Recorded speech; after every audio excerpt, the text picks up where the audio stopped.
Hola y bienvenidos una vez más a nuestro canal. Soy Pablo Verdejo del Departamento Técnico de ALG y hoy vengo a presentaros el nuevo ventilador Duero IP44. Es exactamente igual que el resto de ventiladores Duero, pero con una mejora en la IP que permite su instalación en exteriores cubiertos.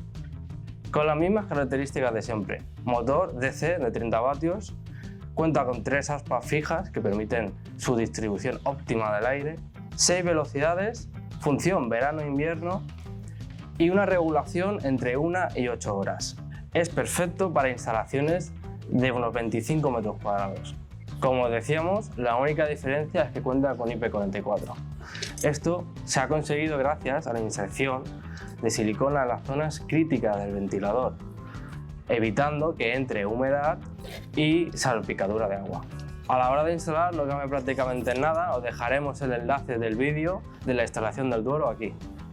Lo único que sí que tenéis que tener en cuenta es, a la hora de instalar el soporte de montaje del ventilador, es no olvidar de instalar este pad de silicona que va entre el ventilador y el techo. Y ya estaría. Como veis, el nuevo ventilador Duero IP44 se instala prácticamente igual que el resto de ventiladores de la gama Duero. Gracias por elegir Lighted una vez más.